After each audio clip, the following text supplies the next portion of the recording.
Hello and welcome to UD Pathshala. आज हम class ninth का कुछ बेसिक टर्म में बात करेंगे। जैसे कि सर क्लास नाइन्थ में बेसिक टर्म केमिस्ट्री में क्या बात कीजिए, तो केमिस्ट्री में हम उन तथ्य पर विचार करेंगे जहां इसको पढ़े बिना क्लास नाइन्थ, टेंथ और बाद में चल करके अगर आप साइंस लेते हो तो 11th और 12th, तो 11th 12th तो बाद की कहानी है। नाइन्थ और टेंथ के भी केमिस्ट्री को समझने के लिए इन चीजों को समझना बहुत जरूरी है। जैसे कि डायरेक्ट तौर पे तो नहीं दे रखा कुछ भी, डायरेक्ट तौर पे तो कुछ भी नहीं दे रखा है, लेकिन वो उसका यूज होता है। जैसे कि हम एग्जाम्पल के तौर पे अगर आपसे बोले कि सर हमको एक फॉर्मूला बनाना है ना, एल्युमिनियम क्लोराइड का, ठीक है। अब एल्युमिनियम क्लोराइड को कैसे लिख सकते हैं, तो ये हो गया Al और ये हो गया Cl। तो ये जब हम लिखते हैं तो यहाँ पे होता है AlCl3। अब हम यहाँ पर यह जानने का प्रयास करेंगे कि यहाँ AlCl3 ही क्यों लिखे, Cl3 ही क्यों लिखे, यहाँ Cl2 क्यों नहीं लिखे, AlCl2 क्यों नहीं लिखे, Al के साथ में Cl क्यों नहीं लिखे, आखिर Al के साथ में Cl2 ही क्यों लिखे। उसके बाद में आप अक्सर देखे होंगे कि Al2O3 लिखा हुआ है। अब यह बात समझ में नहीं आता है कि यहाँ पर Al के साथ में 2 और ऑक्सीजन के साथ में 3 ही क्यों लिखा हुआ है। और जब नहीं समझ में आता है तो रटना पड़ता है, और जब रटते हैं तो सारा काम खराब हो जाता है। कितना याद करोगे भाई, केमिस्ट्री में असंख्य मॉलिक्यूल बना हुआ है, इतना सारा मॉलिक्यूल, इतना सारा एटम, इतना सारा कंपाउंड है, तो 118 ही कहने के लिए नहीं। पीरियोडिक टेबल के अकॉर्डिंग, अभी मॉडर्न पीरियोडिक टेबल के अकॉर्डिंग 118 एलिमेंट का सर्च खोज हो चुका है, लेकिन उसी 118 को मिला करके न जाने कितने सारे कंपाउंड बनाए गए, न जाने कितने सारे कंपाउंड बनाया गया। अब इतने सारे कंपाउंड का क्या किया जाए, कैसे किया जाए, समझ में नहीं आ रहा है। तो जब समझ में नहीं आ रहा है तो कैसे याद करें पूरा। अब ऑल अबाउट क्या जाता है कि केमिस्ट्री रटने वाला सब्जेक्ट है, केमिस्ट्री रटने वाला सब्जेक्ट है, केमिस्ट्री में एक्सेप्शन होता है। एक बार इसको समझते हैं फिर पता चलेगा कि केमिस्ट्री रटने वाला सब्जेक्ट है या फिर एक्सेप्शन। चलिए, जो अभी तो सिर्फ हम ये बोले कि हाँ ये सभी चीजें कैसे पता चलेगा, तो अब हम आइए इन चीजों को समझने की कोशिश करते हैं।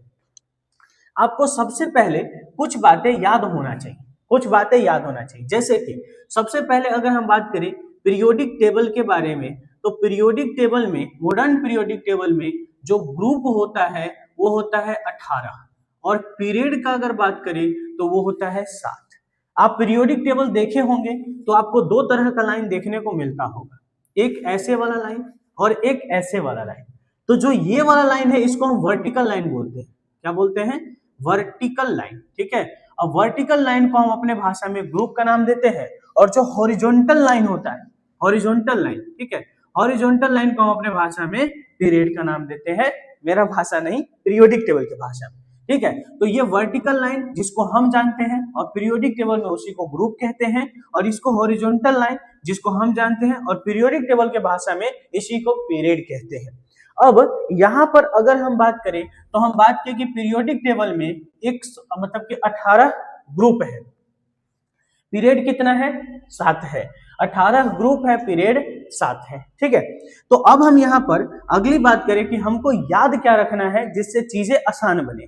तो हमको क्या याद रखना है, देखना है एक बार भाई, देखना, सिंपल सिंपल देखना है। भरोसा रखो, सच बता रहे हैं, केमिस्ट्री से प्यार हो जाएगा भाई। जिसको केमिस्ट्री डिफिकल्ट लगता है ना, वो एक बार यहाँ आ जाओ, एक बार यहाँ आओ और देखो, समझो, फिर तुमको पता चलेगा कि केमिस्ट्री कितना आसान और कितना अच्छा सब्जेक्ट है, मजेदार एकदम, बहुत अच्छा सब्जेक्ट है, बहुत प्यारा सब्जेक्ट है। चलो देखते हैं कैसे। सर सबसे पहले हम बात करें ग्रुप 1 के बारे में, ठीक है, और ग्रुप 2। तो ग्रुप 1 और ग्रुप 2 में कौन कौन सा एलिमेंट होता है ना। ग्रुप 1 और ग्रुप 2 में कौन कौन सा एलिमेंट होता है, पहले वो बात करते हैं। तो ग्रुप 1 में सबसे पहले हम बात करेंगे, हमारे पास होता है hydrogen, lithium, sodium, potassium, rubidium और सीसियम, ठीक है। मतलब इसको कैसे याद रखेंगे? हेलना, हेलना करे रब से, और यहाँ पे फ्रेंसियम, फरियाद, ठीक है। हेलना करे रब से, फरियाद। उसके बाद में अगर हम ग्रुप नंबर सेकेंड पे जाते हैं तो ग्रुप नंबर सेकेंड में क्या होता है सर? यहाँ पे होता है बेटा, मांगे, कार, स्कूटर, बाप, राजी, है ना। तो ये हमको क्या होना चाहिए, याद होना चाहिए। नाम बोल करके बताते हैं, beryllium, magnesium, calcium, strontium, barium, rhodium, radium, ठीक है। तो इस तरह से कुछ नाम हमारे पास है जो हमको याद होना ही चाहिए। चलो ऐसे नहीं याद हो तो कम से कम यह जरूर याद होना चाहिए कि हम जैसे ही SR लिखे तो आपको पता हो कि ग्रुप नंबर सेकंड का मेंबर है। कभी आपको RA देखने को मिले तो आपको लगे कि यह ग्रुप नंबर सेकंड का मेंबर है। कभी RB देखने को मिले तो यह याद होना चाहिए कि यह ग्रुप नंबर फर्स्ट का मेंबर है, यह ग्रुप नंबर फर्स्ट का मेंबर है। तो group number first, group number second. अब हम बात करते हैं यहाँ पे ग्रुप नंबर 13 के बारे में। सर बाकी कहाँ उड़ गया, कोई बात नहीं है, आएगा वो भी। ये जो है वो है S ब्लॉक, ये है S ब्लॉक। अब जो हम बात करने जा रहे हैं P ब्लॉक के बारे में, तो S ब्लॉक में ग्रुप कौन कौन सा है, group number first and second, है ना। अब हम बात करते हैं P ब्लॉक के बारे में। तो P ब्लॉक में क्या होता है, ग्रुप कितना होता है, टोटल 6। P ब्लॉक में ग्रुप कितना होता है, 6 होता है। कौन कौन सा ग्रुप, चलो तो ग्रुप नंबर 13 हो गया, उसके बारे में बात करेंगे ग्रुप नंबर 14 के बारे में, बात करेंगे ग्रुप नंबर 15 के बारे में, बात करेंगे ग्रुप नंबर 16 के बारे में, बात करेंगे ग्रुप नंबर 17 के बारे में, बात करेंगे ग्रुप नंबर 18 के बारे में, ठीक है। तो ग्रुप नंबर हो गया 13, 14, 15, 16, 17 और 18। ये है P ब्लॉक। ये कौन सा ब्लॉक है, P ब्लॉक। और P ब्लॉक में कौन कौन सा ग्रुप आता है, सर P ब्लॉक में ग्रुप आता है 13, 14, 15, 16, 17 और 18। 13, 14, 15, 16, 17 और 18। अब ग्रुप नंबर 13 का बात करें तो 13 में किसको किसको इंक्लूड करके हम रखे हैं। तो सबसे पहले हमारे पास आता है यहाँ पे ग्रुप नंबर 13 का, यहाँ पे देखो बैगन, आलू, उसके बाद में बात करें तो गाजर, इन, थैला, ठीक है। बस इतना कम से कम याद होना चाहिए, बैगन, आलू, गाजर, इन, थैला। उसके बाद में बात करते हैं कहे सीता जी सुनो प्रभु, पीबी, है ना। कहे सीता जी सुनो प्रभु। जैसे कि यहाँ पे बात करते हैं beryllium, aluminium, gallium, indium, thallium, carbon, silicon, germanium, tin, lead. उसके बाद में कौन हो जाएगा, नाइट्रोजन। नाइट्रोजन के बाद में अगर हम बात करें हमारे पास न्यूजीलैंड, पाकिस्तान, ऑस्ट्रेलिया, सब भिखारी, है ना, या फिर सब विदेशी बोलो ना। न्यूजीलैंड, पाकिस्तान, ऑस्ट्रेलिया सब विदेशी या फिर सब भिखारी, दोनों में से कुछ भी बोल सकते हैं। ये ऑक्सीजन वाला फैमिली में ओल्ड स्टाइल से टीओ, ओल्ड स्टाइल से टीपो। अब अगर हम बात करें ग्रुप नंबर 17 के बारे में तो फिर कल बाहर आई आंटी, फिर कल बाहर आई aunty, fluorine, chlorine, bromine, iodine और एंटीम। उसके बाद अगर हम बात करें ग्रुप नंबर 18 का तो इसमें हो जाएगा हीलियम। हीलियम के बाद में आएगा हमारे पास नियोन, उसके बाद आएगा आर्गन, हीलियम, नियोन, आर्गन। उसके बाद आएगा क्रिप्टन, क्रिप्टन के बाद में आएगा जेनन, जेनन के बाद में रेंडोन। हमको इतना ही तक याद रखना है, इसके बाद भी होता है लेकिन हमको उतना याद नहीं रखना है। तो कम से कम क्लास 9th में हमको S ब्लॉक और P ब्लॉक के एलिमेंट का जानकारी होना चाहिए कि कौन कौन सा S ब्लॉक है और कौन कौन से P ब्लॉक है। अब ये बात करें तो ये होता है P ब्लॉक, P ब्लॉक, और इसमें ग्रुप होता है 13 से लेकर के 18 तक। कहां से कहां तक, 13 से लेकर के 18 तक, ठीक है। ये बात भी बताएंगे कि S ब्लॉक में 2 ही ग्रुप क्यों है, P ब्लॉक में 6 ही ग्रुप क्यों है, D ब्लॉक में 10 ही ग्रुप क्यों है और F को क्यों सबसे बाहर निकाल के रख दिया है।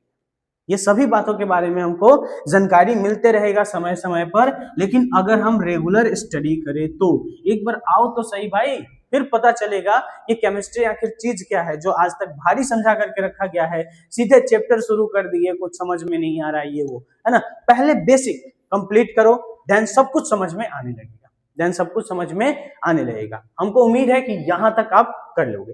अब सुनना ध्यान से, अब अगर मान लेते हैं कि group number first, group number second, उसके अलावा ग्रुप नंबर 13, ठीक है, फर्स्ट, सेकेंड और ग्रुप नंबर 13, अगर इसके बारे में बात करें तो ये जनरली मेटल होता है। नहीं समझ में आया, क्योंकि इसके आउटर मोस्ट सेल में 1, 2 और 3 इलेक्ट्रॉन होता है।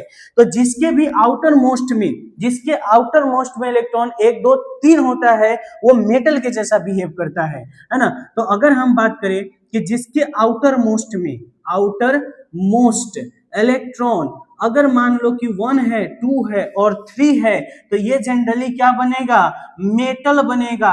जैसे कि अगर हम बात करें तो ग्रुप नंबर 1, ग्रुप नंबर 2 और ग्रुप नंबर 13 यह हमारे पास मेटल होगा। क्या होगा, मेटल होगा। इसके अलावा पूरा डी ब्लॉक तो मेटल है ही सही ना, वो अलग बात हो गया। लेकिन इसे पहचानने का सिंपल हमारे लेवल पे 9th और 10th क्लास के लेवल पे अगर हम बात करें तो जिसके आउटर मोस्ट में 1 इलेक्ट्रॉन है ग्रुप नंबर 1 के, जिसके आउटर मोस्ट में 2 इलेक्ट्रॉन है ग्रुप नंबर 2 के, जिसके आउटर मोस्ट में 3 इलेक्ट्रॉन है ग्रुप नंबर 13 के, वो सब के सब मेटल बनेगा। लेकिन वही अगर हम अगला बात कर ले कि आउटर मोस्ट इलेक्ट्रॉन, क्या बात करते हैं, आउटर मोस्ट इलेक्ट्रॉन के बारे में अगर हम बात करें तो आउटर मोस्ट इलेक्ट्रॉन कितना हो जाएगा, 5, 6, 7, 5 होगा, 6 होगा और 7 होगा। तो इसको बोलेंगे ये नॉन मेटल होता है। क्या होता है बोलो, नॉन मेटल होता है। और नॉन मेटल के बारे में अगर हम बात करें तो इसका कौन सा ग्रुप हो जाएगा सर, ग्रुप नंबर बोलो जल्दी, 15, group number 16 and group number 17 ये नॉन मेटल है। अभी 2 ग्रुप पे हम हाथ नहीं लगाए हैं, तो ग्रुप नंबर 14 के बारे में आप कुछ नहीं बोले, ग्रुप नंबर 18 के बारे में आप कुछ नहीं बोले। तो ध्यान से सुन लीजिए, जो ग्रुप नंबर 14 है ना, ग्रुप नंबर 14 में कार्बन जो है वो नॉन मेटल है। क्या है, नॉन मेटल है। कार्बन क्या है, नॉन मेटल है।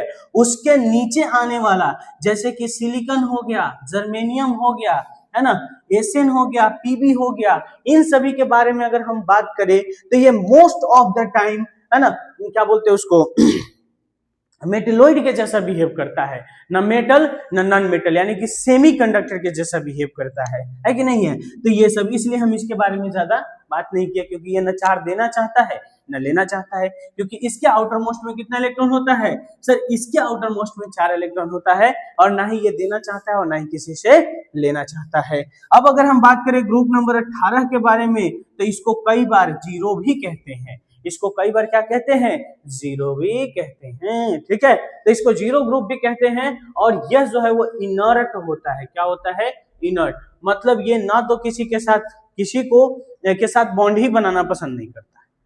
कार्बन कम से कम शेयरिंग करके बॉन्ड तो बना ही लेता है ना, कार्बन कम से कम शेयरिंग करके बॉन्ड बना लेता है। लेकिन वही बात करें ग्रुप नंबर 18 का, तो ग्रुप नंबर 18 कभी बॉन्ड बनाता ही नहीं है। अब बोलोगे सर कि जेनन को तो हमने देखा है, अरे भाई देखे होगे मान लेते हैं, लेकिन वो बहुत रेयरली होता है। ऑक्सीजन और फ्लोरीन के पास हमको नहीं पता है, बहुत पता है। लेकिन अगर हम बात करें कि अभी तत्काल में जनरली बात होता है, तो जनरली में ग्रुप नंबर 18 कभी किसी के साथ बॉन्ड नहीं बनाता है। ग्रुप नंबर 18 का मेंबर कभी किसी के साथ बॉन्ड नहीं बनाता है। अब इसी तरह का मजेदार इंफॉर्मेशन लेने के लिए हमारे साथ जुड़े रहिए। तब तक के लिए पढ़ाई करते रहे। All the very best.